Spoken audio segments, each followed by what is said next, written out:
Hey, everybody, welcome to Native Matters. This is our premiere episode. You'll be seeing more of Native Matters moving forward. This is a topic that's near and dear to my heart, and so is the person that we have as a special guest tonight. His name is Chief Lamar Nelson, and he's the chief of the tribe that I'm in. Hi, Chief Nelson. Hello, glad to be here. I'm happy to have you. I'm so glad to see you. You've had a busy schedule, a busy schedule. Well, I am very busy. I work 7 days a week, it seems like, and it's so exciting being chief of a tribe. It's a very honored position. I've been chief for several years now. We got a lot of tribal members that I consider family, and I feel responsible for all of those people. And we're moving forward, and I appreciate the opportunity to be able to speak with you and others and let people know about our tribe.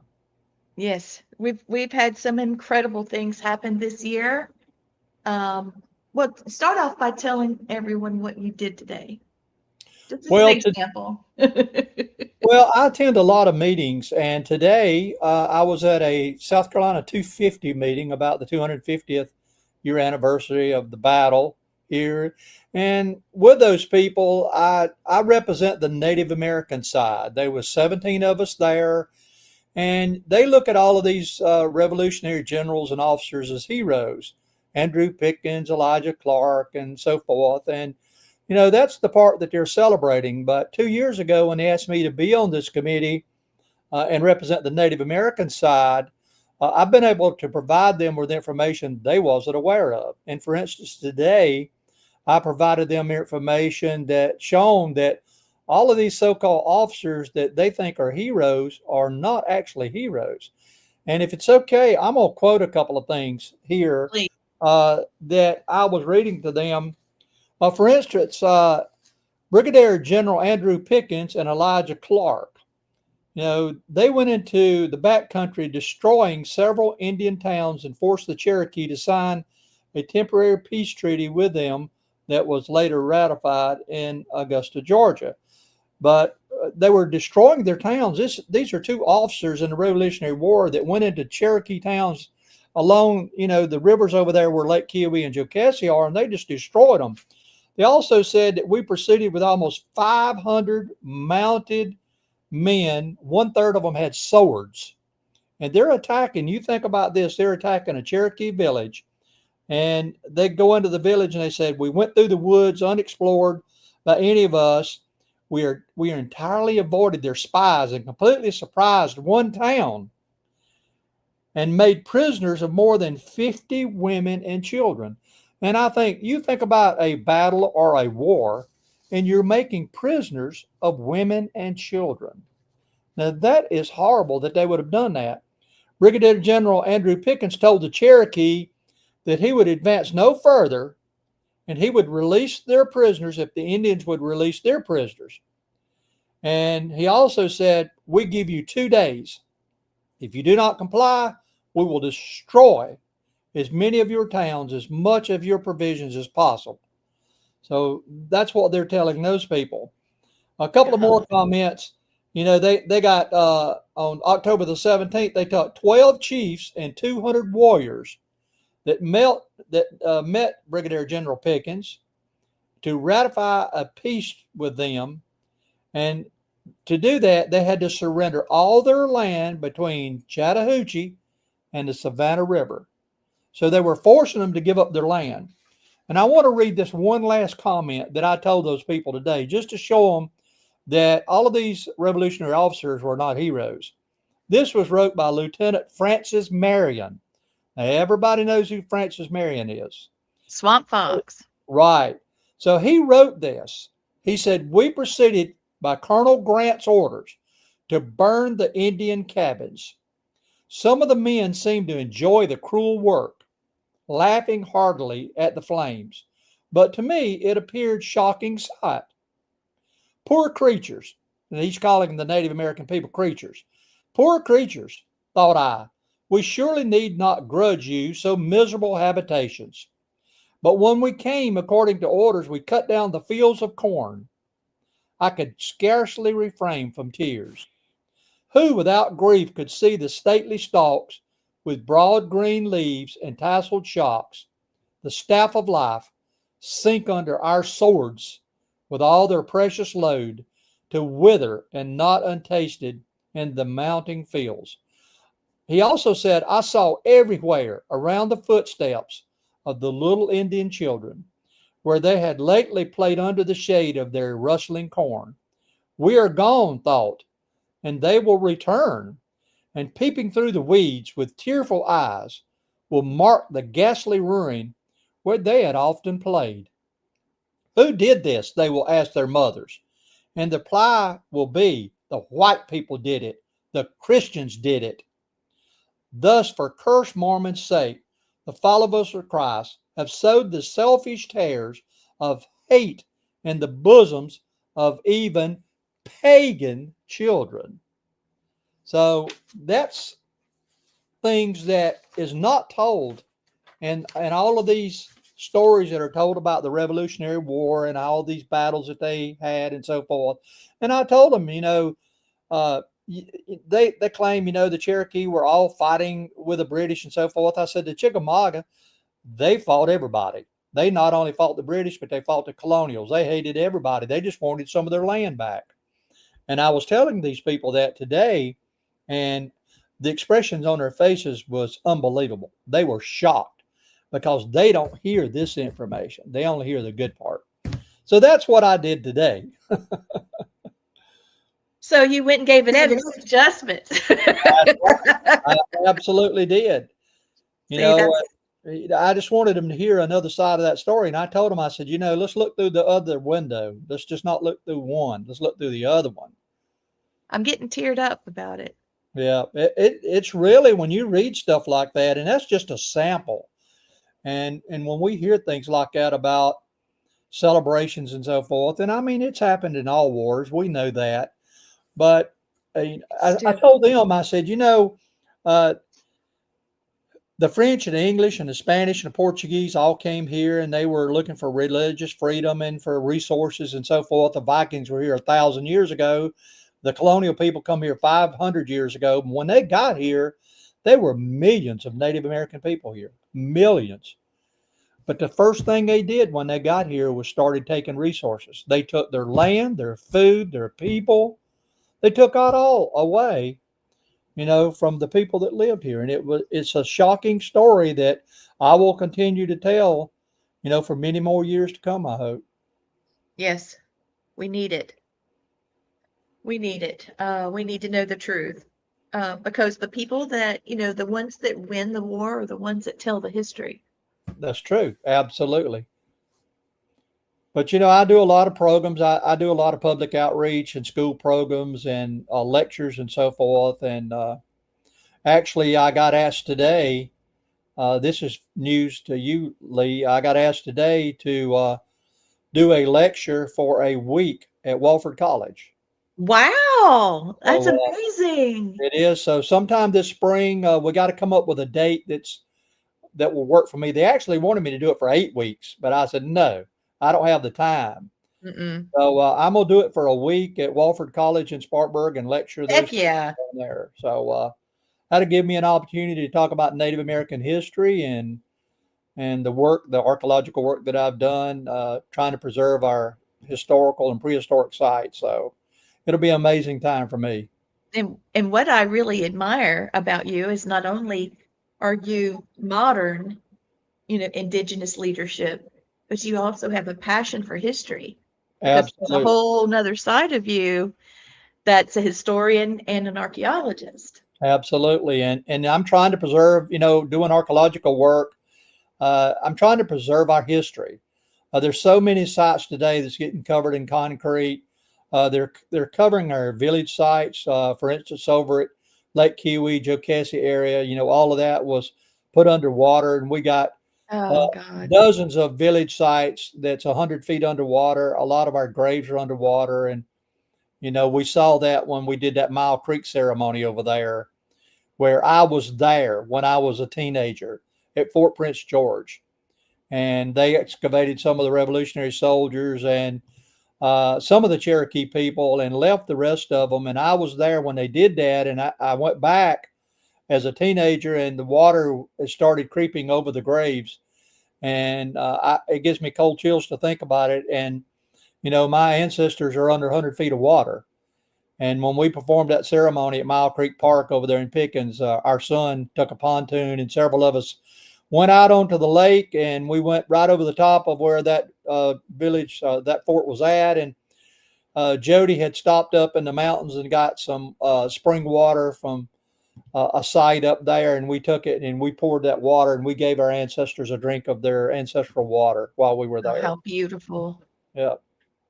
So, for those of you that don't know, long before Lake Kiwi existed as Lake Kiwi, that land was indigenous. There was indigenous life and ceremony and survival, and there was a horrible betrayal that happened at that location.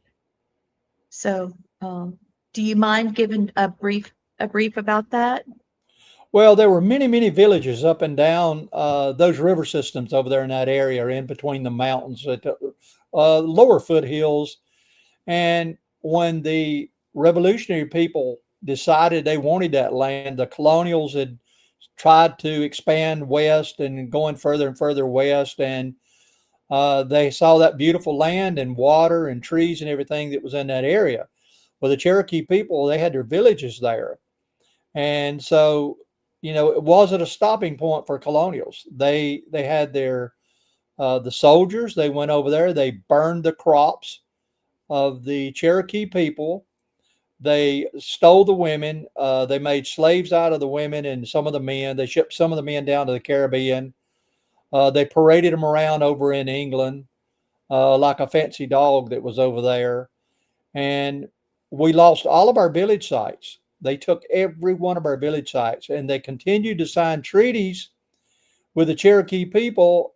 And the treaty wouldn't last very long because the colonial people wanted to continue to expand. And to expand, they had to take more land. So even though a treaty was in existence, they broke those treaties. And after a while, we had no land left. It was all gone. And that's a terrible tragedy for us. Our tribe here in the upstate of South Carolina has no land.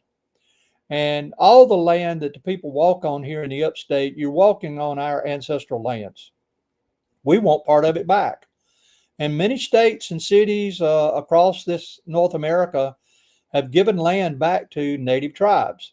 Yeah. And I meet with several organizations about every 6 weeks, and we got an attorney that helps us. She's very, very special to us as a tribe, and we're trying to get land. And we're working with some of these nonprofit organizations to do that. It's been a challenge. We're working Yeah. diligently to do that, but we just want part of it back. We want some organization or some individual that says, "Hey, I don't want my land covered in concrete, and I want the water and the birds and the animals and the plants protected forever, and we're stewards of the land." And that's what we're going to do if we can ever get land. And we want to put our powwow grounds there. Our vice chief is a medicine woman. She's going Yeah. to teach classes on native medicines. We're going to put trails and get kids out there walking on the trails and off their phones and off their computers and show them what life's all about. Nature. Let's get outside. Let's walk outside and show these kids what a bird is, what a tree is. And that's going to be fancy if we can ever get land, but we need people's help. And so if you know people out there, if anybody's listening to this, and here in the upstate in Spartanburg, Greenville, Pickens counties, Anderson, Lawrence, anywhere in the upstate, And we can own multiple parcels of land. We don't have to own land in one spot. It can be 10 acres here and 500 acres there and 300 acres here. It doesn't matter. We will protect it forever if Yes, someone will donate that land to us.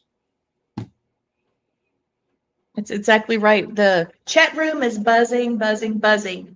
So everybody's enjoying listening to you speak. It really touches our heart, and we are on a mission to get our tribal land. And there's been people sending me messages. If you have questions, please put it in the chat. Gwen will pop it up, and we'll be able to ask the chief live what you have to say. So And, here's a question for you. I'm okay. sorry, go ahead. Now I'm open to, to meeting people in person. If anybody wants to meet me in person about land or about our tribe, I can meet you in person. You can email me. I do better at emails and phone calls or text messages rather than on Mhm. Facebook. So contact me one of those ways. We can sit down. I can explore your site. If you got an archaeological site, I can check that out for you. Whatever I can do to help you and whatever you can do to help me is appreciated. That's amazing. We have a land grab back agenda, LOL. That's right, Jody. Oh, she's our vice chief. For those of you watching the show, Jody's a very amazing, educated, loving, traditional, indigenous lady that has a lot to share. So And here's our first. for one thing about Jody is, Lee, you don't know this. I was asked by the Native American Studies Center at USC Lancaster a few months ago if I would be willing to do a presentation, a lunch and learn presentation that'll be recorded live. It'll be on YouTube and several other places. I think I'm the first chief that's ever been asked to be on that lunch and learn. And That's I've awesome. and I've asked Jody to accompany me, and we're going to do a presentation on Cherokee family, tribe, and history. So she and I both will do that presentation. I think it's going to be in July, but I'll update you later on that. Please do, because maybe we can go and video it ourselves and Yeah. put it on the website and get it out there. Yeah. And you had a question, I think, from the audience. Yes. So one of my questions, here we go. Chief, for listeners who may be learning about the Eastern Cherokee, Southern Iroquois, and United Tribes of South Carolina for the first time, what can you share that led you to be Indigenous leadership? I've always loved my Native American ancestry. My grandparents on my dad's side were Native American. My dad had 9 brothers and sisters, and they all look the traditional, what people consider looking like Native American people. I would sit around and listen to my grandmother, especially tell stories. That was a traditional way that Native people learn from each other, just like our powwow that we do today. We learn from it. Right. But I sat around and I would listen to my ancestors talk about our history. And my grandmother said that her mother was a medicine woman and that she had saved her life when she was a young girl. It was during the flu epidemic that came by in the early 1900s, and she said she was dying from the flu. And her mother, a medicine woman, went to the forest, came back with different plants and so forth and roots. She made a potion with it that she had her to drink for like 3 days. And she also made a poultice that she put on her chest. And she said after Oh, 3 days, she was almost totally cured. And she said, I would have died if it hadn't been for that. So listening to these stories, I was always interested in Native American history. And I started finding artifacts, arrowheads and spear points, which drove my interest in archaeology. So as I got older, I become a member of this tribe, and I worked with our former Chief Goins. I worked with him. We went to different places together, and he sang songs, and we did all kinds of things. And so when he passed away, the existing council knew of my dedication to the tribe. And we had conversations with the clan mother, and I was elected as the chief of the tribe. It's a huge honor to be chief of this tribe. And I feel, so happy and responsible for all of our people and helping our people to not only get health insurance and food and clothing and housing. I want all of this for our people, just like some of these big federal tribes. I want that for our people, and I do that. Just recently, we had food donated to us from the Yes. VAR, and as a matter of fact, I told them today, I'm so thankful that they donated that food. And Yes, me too. Angie and I drove up to above North Carolina, above Asheville, and we got quite a few tribal members in Tennessee, and we went up there and delivered that food to them, and they were in tears. They were actually crying because we did that. And we also had another organization called Mission Lakes Keepers of the Word. They donated food to us, which we delivered to elders. We went out there, and all of this, keeps my interest as the leader of this tribe. And I want to do everything I can to continue this leadership and prosperity for our tribe. And as all of you know, we are now state recognized, not just a group. Jody and I and some other people worked for 3 years, and we spent a lot of money and thousands of documents and dozens of meetings. And we are a state recognized tribe in South Carolina. We're the 10th tribe in the state. There's 10 state tribes and one federal. So we are moving forward.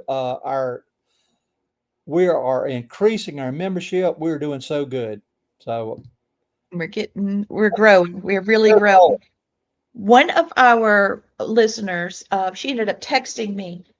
She wants to know, Chief, how much of the history is of South Carolina Cherokee and Southern Iroquois United Tribes is like the North Carolina tribe? well, all the Cherokee are linked together. No matter whether you're in Georgia, there's Cherokee in Georgia, North Carolina, South Carolina, Tennessee, Virginia. There's Cherokee in all those states. There was even some Cherokee. A friend of mine, an archaeologist friend of mine, contacted me a couple of years ago, and they had some human remains washed out into the ocean down in Florida.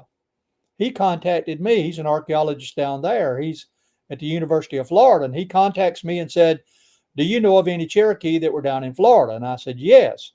He said, "Well, these remains, with the artifacts that they found, they definitely know that they were Cherokee people, and they were on the Gulf. Really? They were on the Gulf Coast of Florida."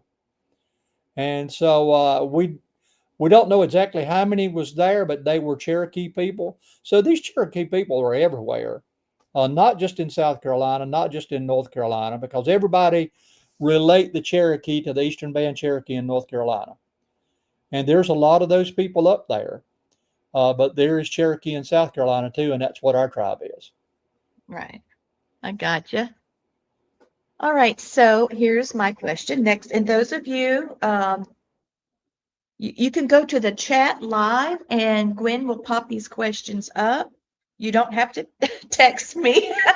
It's okay.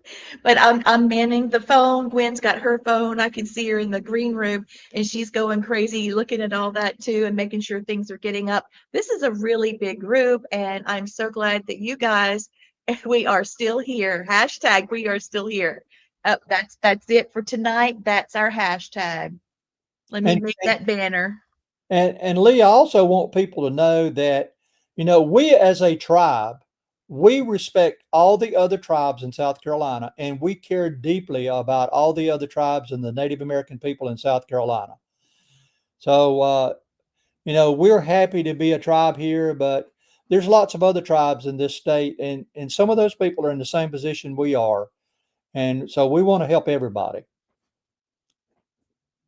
So here's my question. Let me run up here to it. All right. So what are the primary goals of the tribe today? I think you've already answered that, but we can go back over it if you don't mind. And how do those goals support cultural preservation, community strength, and tribal sovereignty in South Carolina? Well, a lot of those, the goals today is now that we're state recognized, our main goal now is to get land. That's going to be our primary goal. And like I've said before, I meet with several organizations about every 6 weeks over in Greenville. Uh, and these are all nonprofit organizations. They're trying to help us get land. And we're currently looking at a piece of land over in Pickens Anderson. It straddles the county line over there. If we can just come up with the money, our tribe don't have the money to buy it, and the other tribes in South Carolina don't either. So we're relying on these organizations to help us.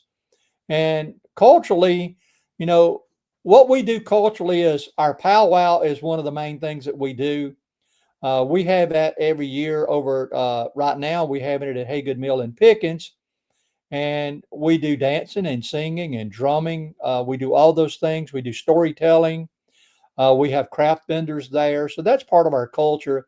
But also, you know, myself and my vice chief and some of our council members, you know, I do public outreach where I teach Native American history and archaeology. I do the archaeological part to show people that Native American people have been here for thousands of years. So culturally, we're working hard. We go into a lot of schools and talk to people about that. So here's our save the date. Save the date for the annual Eastern Cherokee Southern Iroquois United Tribes of South Carolina powwow on May 2nd, 2026. It will be at the Haygood Mill in Pickens, South Carolina, and more information on that to come. So, you know, as I've talked about this to different people, what is a powwow? They said, what is a powwow? And I just said it's an indigenous family reunion. Yeah. It's really a reunion. You know, it's a gathering. Mhm. You know, it's a gathering. You're correct. You know, it's a gathering of people. A lot of us are family related, tribal. To me, all of my tribal members are my family, all of them. And that's the way I look at it. And so we're all family and we gather together and we invite people from other tribes. The public is invited. We want you to know all about us. And to do that, you got to ask questions. You got to meet us in person and you got to come to our powwow. So that's how you learn and that's how we learn from you. So, your tribal Facebook page has popped up. We need volunteers. We need help and vendors. So, I will be sharing the vendor forms on my Facebook page and right after the show. And we will be circulating those vendor sheets. And yes, Blaine, we are family. Yep. Our family. And to make sure your vendors have to be handcrafted vendors. It could be soap. It could be minerals or rocks. It could be woodworking. It could be anything Native American related. We don't allow people to bring in where you go to Walmart and buy a bunch of stuff that come from China and sell at our powwows. We don't want that. No. We want to give the local people, people here in South Carolina, an opportunity that work hard and make crafts and so forth to come to our powwow, and that's the type of vendors that we want there. People that sell honey or things to do with like mushrooms and tinctures. I remember seeing that. And I want you to know, folks, the stuff that I bought at the powwow is so pure and so organic. I bought some mushroom coffee. It was amazing. And yes, it does help in every way that the vendor said that it would.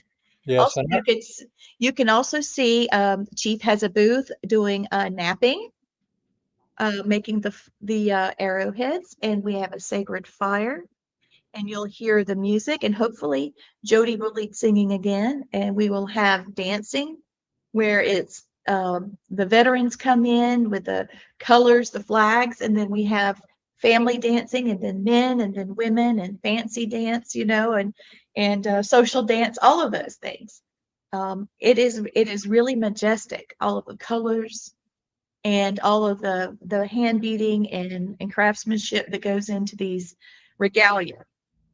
one thing that's important too is we do each year now we're doing the MMIW dance, the red dress dance.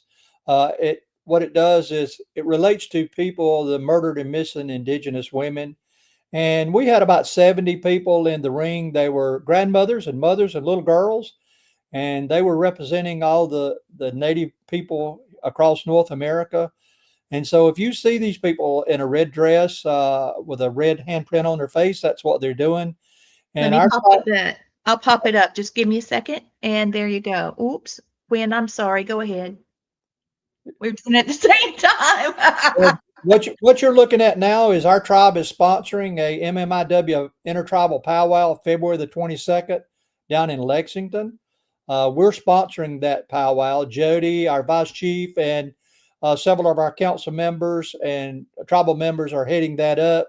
You can talk to them about that. And then, of course, we got our traditional powwow, which will be May the 2nd over at Haygood Mill. So that's two things. That's two events that there's the other one that the tribe is putting together. That's a lot of work, folks. So Oh, if it's you a lot feel of like a lot of work, yes. And so if you feel like volunteering, yes, our event is an informational event. That is right, is to teach and to love. Um, it's amazing. It really is amazing. The food is great too. The native tacos, man, we had a line wrapped around the building. So, does anyone else have any questions for the chief before I go to my next one? Okay, so here's mine. Can you explain the role of the tribal council and how council members are chosen and why strong governance is essential for a state recognized tribe like yours? Tribal council is very, very important to any tribe, our tribe and the other tribes too. Council members, and we're structured. We have a chief, a vice chief, and a council, and that council supports the chief and the vice chief by guidance. We go to them to ask questions, and we expect them to help us to organize events, to answer questions for us about things that's going on out into the public. And so uh, they're very, very important to us, each one of them. And we got a strong council and we got a strong vice chief, and each one of them helps me. And my vice chief and I are on the phone at least once a week. And our council members, we got a chat that we go back and forth, and it seems like every day that we're on there 4 or 5 times a day. So it's all very helpful. And what was the second part of the question? So, and how are they essential? How is the tribal council significant for a state recognized tribe? Yeah, you have to have a structure set up to become a state recognized tribe. And to do that, in all of this documentation that we turned in, we showed that we had a governance, a chief, a vice chief, a council, all that set up. We have a tribal secretary treasurer, we have an office manager, we have all of those people. And it's important to note that not one of our officers, vice chief, chief, nobody in our tribe gets paid. All of this is volunteer work. And we spend hundreds and hundreds of hours of our own time to operate this tribe. And we do it because we love Native American people and we want our history to be out there for everybody to see. So the council has been messaging me a bit, and they sent over a photo from our tribal powwow last year. And this should give you an idea of how beautiful it is. Ladies in their regalia. Yep, And that's our head lady dancer and also one of our council members. yeah, she's an incredible lady. I love dancing with her, and she's very educational. The way that it is really very impressive. Thank you, Victor. I just want you to know, Chief, that the actor that plays Jason Voorhees from Friday the 13th, he's actually watching the show right now. And he said, he's enjoying the show. He's actually filming in Daytona Beach. And he wanted you to know he's watching and he sends his support. And he hopes that one day he can come visit the tribe. Well, that'd be wonderful. We'd love for him to come to our powwow. That way he could see a lot of our people and what we're all about.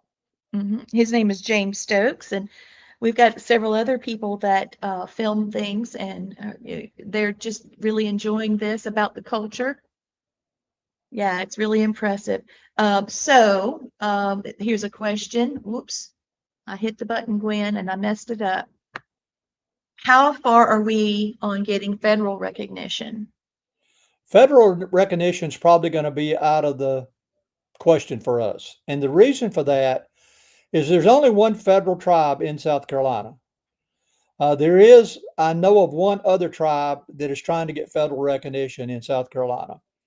I've been told, and I don't know this for a fact, but I've been told that it takes about $1 million in 10 years to get federal recognition. Ooh. Our tribe does not have that money. Now, in South Carolina is one of the hardest states in the nation to get state recognition. And when we got our state recognition, we were voted unanimously to get state recognition. And so we were only about 3 steps away from federal recognition.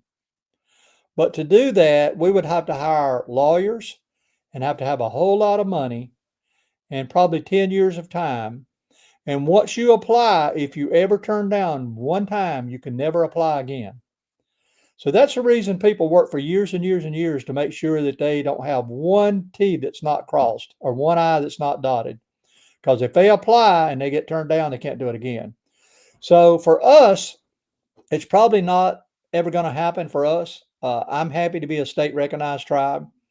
We got a lot of things going for us, and we're going to be prosperous, and we're going to get land, and we're going to grow. I know that's going to happen for us. I can already see it. Once we got that state recognition, uh, it put us out, it give us limelight. It put us out to the forefront of the public, and now they know who we are more. And man, we're growing. I Yeah. got applications. If you could see, you can't see behind me, but I've got applications laying here that'll take me another month to get through all of these. You And know, I've got about 10 for you that I haven't gotten to you. yeah, So, just to process. I mean, it takes a long time to review all this, and so. But to answer your question, and I know my wife says that I could sit here and talk till midnight. And I'm sorry about that, but as far as federal recognition, I don't see it in the future for us. I'm not saying it won't happen 20 years from now, but it won't be happening in the next 5 or 8 years. um, so does anybody else have any questions about that? All right. I got the thumbs up, so that's good. Okay. And looking ahead, 5 to 10 years, what is your vision for the future of ECSUIT? And what would you like the public to understand where the tribe is headed? We're headed in the right direction. That's what, I've heard that said before. We're headed in the right direction. Uh, we're state recognized now. We're working to get land. And in 5 to 10 years, we're going to have land. We're getting closer and closer. All of these meetings that I attend, and Jody's attended some of them, we got a lot of support. And there's a lot of people out there that wants us to have land. And I suspect I'm hoping that this year, 2026, by the end of the year, we're going to have land. That's my goal, is to get that. So the journey for us is really promising. We're getting new members. Uh, we've got about 25 applications that I had just in the last 3 months. That we've got like 25 new applications, and they were all related to people that were existing tribal members.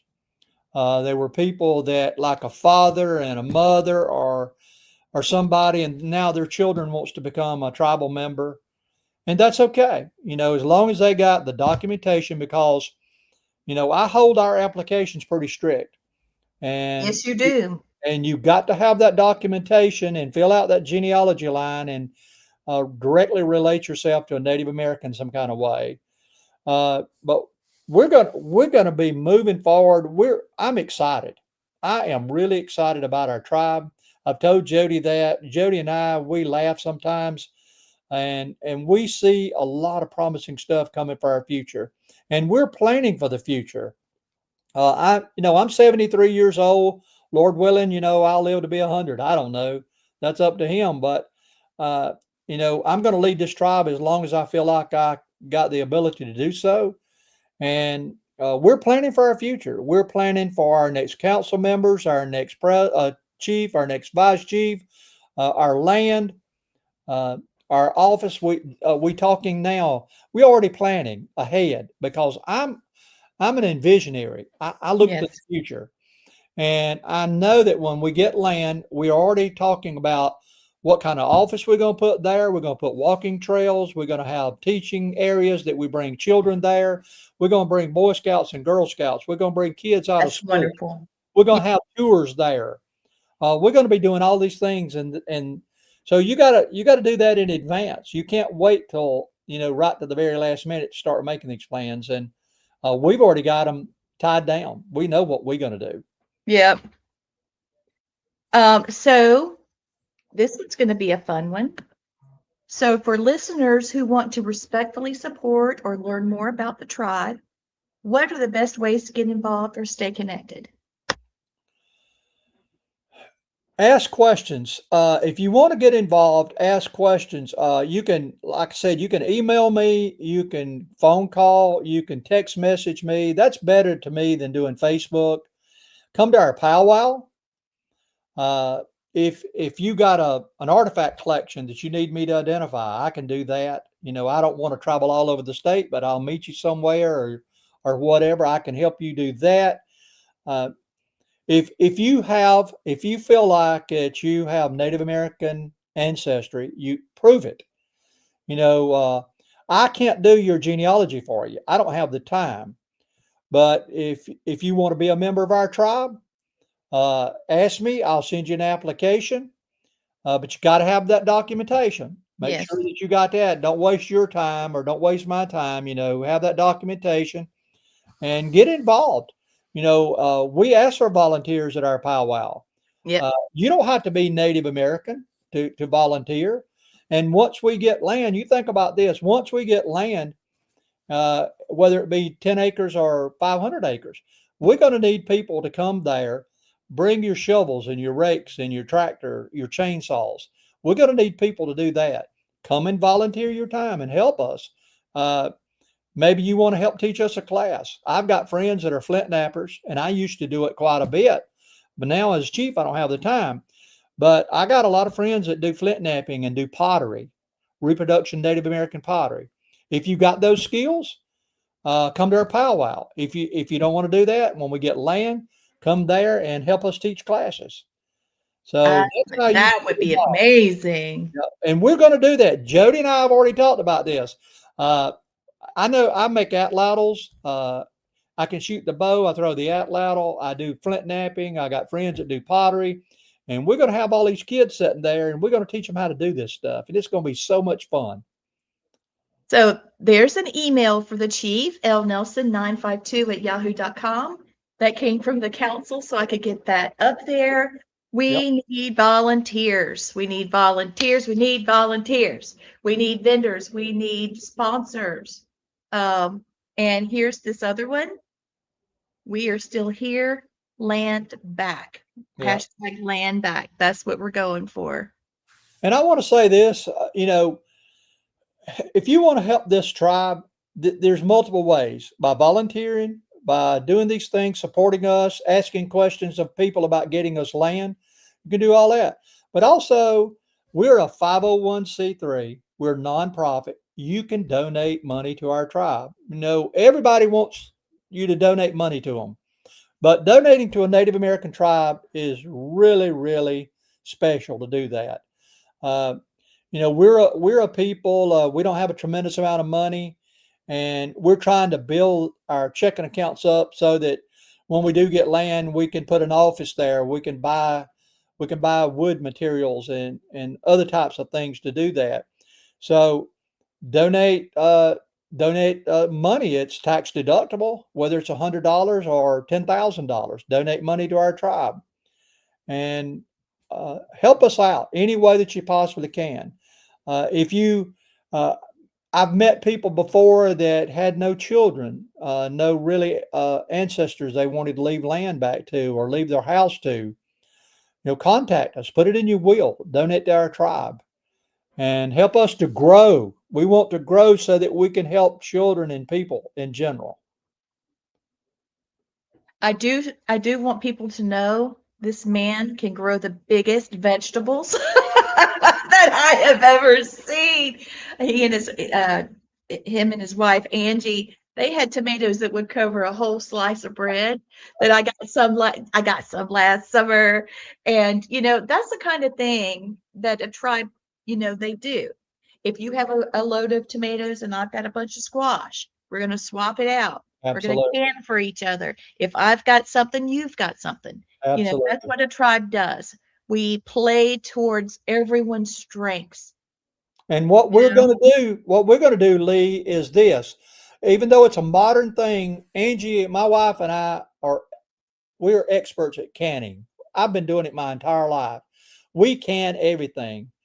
And we grow a big crop every year, and we share, like Lee was talking about, we share that crop. And once we get our own property, we're going to plant fruit trees, and Yes. we're going to plant a garden there.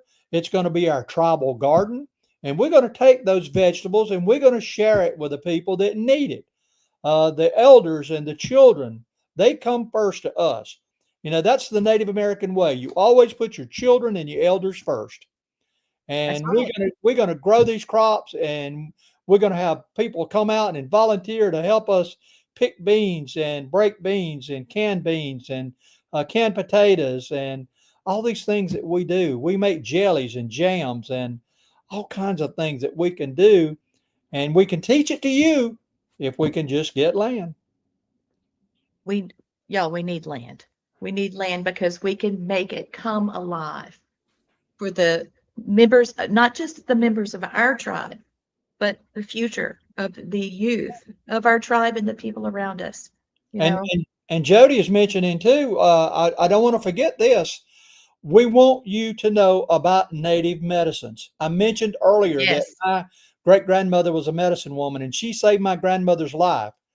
And our vice chief is an expert at native plants. And I learned a little bit when I was a kid. My grandmother took me out into the forest and taught me about the different plants and medicines. And we want to take and plant all native plants as much as Yes. possible on this property, and traditional plants that will make medicines and so forth, so that we can share that knowledge with the public. I think that native medicine is so critical, being able to do things in a holistic way. I've been doing some medicines. Well, these are more supplements and vitamins and things like that. It's not prescriptions because that's the whole point to get away from that. That Dr. Noe has prescribed for me. I was having an allergic reaction and I was taking these holistic things that I thought were wonderful. And well, there's fillers in there. And I was allergic to some of those fillers. I went off everything and used her resource because she works so closely with these people that, the people that make those supplements. And I haven't had any breakouts and, or, my throat hasn't closed. I haven't had to use my EpiPen or anything. And, that's a miracle. I've been dealing with this for over 20 years. So I've had success. I had a kidney stone and I had to have surgery. It was just too big, but I was able to do some natural things and I was able to get back to work stronger. You know, uh, it's amazing to what you can do with natural remedies. Oh, and here is the ticker for the bottom of the Facebook page. So it's facebook.com/EC, which is Eastern Cherokee, and then SUIT, Southern Iroquois United Tribes. So if you want to just interact with a tribe that way, go to our Facebook page, send a message. There'll be somebody monitoring, probably Randy Marie, but it could be any one of us. Trying to keep up with what's going on. You could either use the Facebook page or Chief Nelson's email. But feel free to reach out to us. Gwen and I stayed up till 3 in the morning many nights getting some of these some of the applications in and getting it to the standard that the chief needs to keep the integrity of our membership.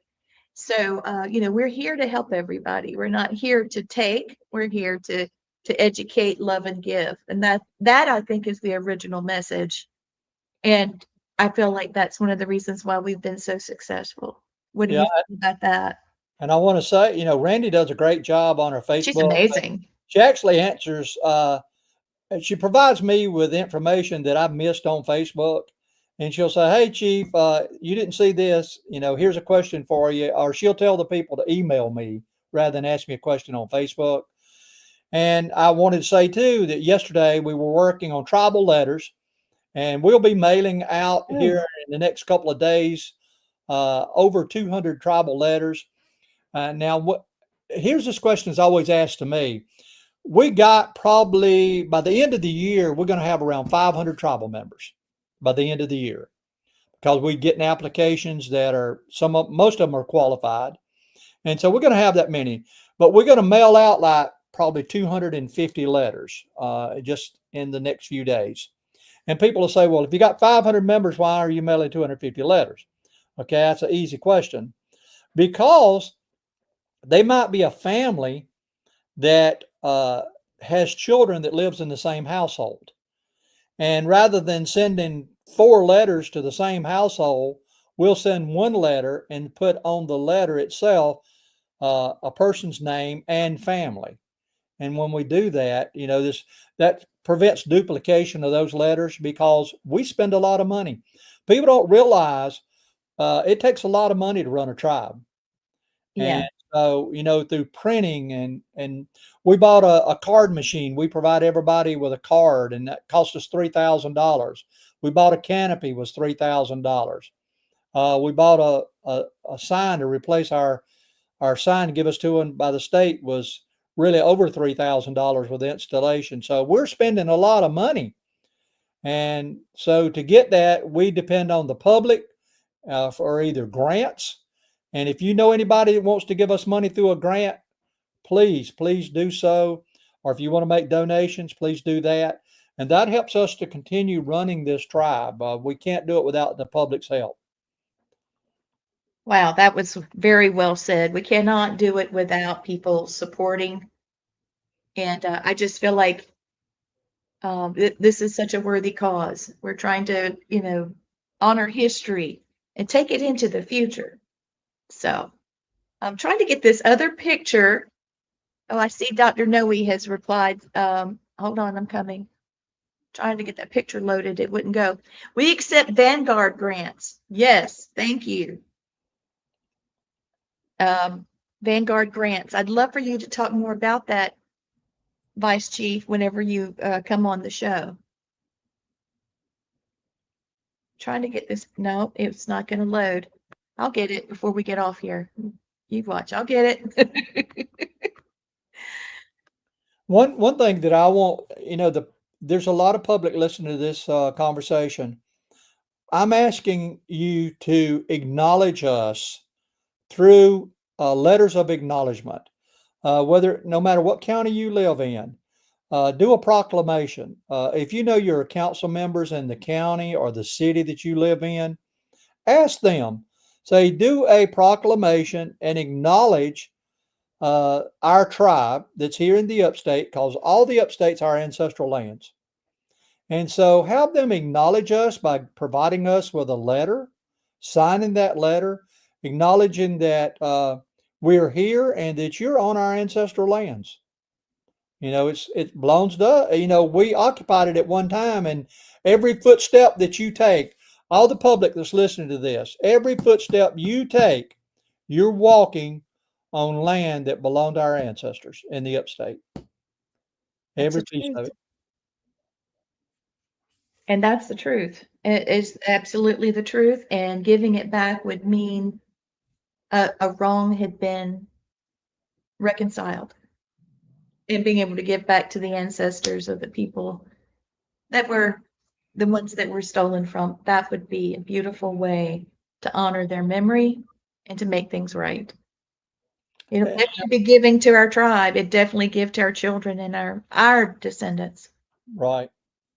Everything that I do as a tribe chief, not I say that in a broad spectrum, but what I'm doing as chief of our tribe is not only for me, not only for our existing tribal members, but for our children. I want our children and our grandchildren and people down the line to be able to have a better life, have land, have their own ancestral land back. And I work hard to do that. There's a lot to that, and I'm surprised at how much success you've had, how many positive talks and grants we've received. I mean, there's so much that has been covered.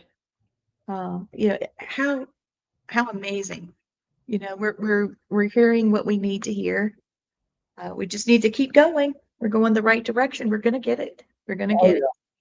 Yeah, and I know we pushed a lot about that in this conversation, and we got so many other good things going for us uh, through our tribal members and our council and our powwow. We're growing, and everything is so upbeat and positive for us right now. And we don't want to look backward. We don't want to see anything that's happening in the past pertaining to our people or our tribe. Mhm. We want to look forward, and I can see a bright future for us. I do too. I finally got the picture to load. Okay, here we go. These are the ladies at work. This is Chief's wife, Angie, and there's Randy, and they are working. That's April. April, excuse me, April. Sorry, Randy. Sorry, April. I'm getting them names mixed up. It's that kind of day. Yeah, Just that kind of day. yeah, that's my wife, Angie, on the right side. She's our office manager, and she works very, very hard. She Yes, she spends a does. tremendous amount of hours. Today, she's been addressing these uh, letters that's going out. April had came here and helped us fill April. out our 501c3 status. We have to do that every year with the state of South Carolina, and we also have to do our federal status every year. So April is she's our secretary treasurer, and she was working with Angie on her finances, and so they were working for hours getting that done, and they did a great job, and they helped me out a lot. Yeah, you had posted that in our chat. I just had to give them recognition on the show.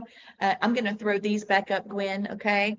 First, this one's coming up first. It's February the 22nd, MMIW, Missing Murdered Indigenous Women Powwow.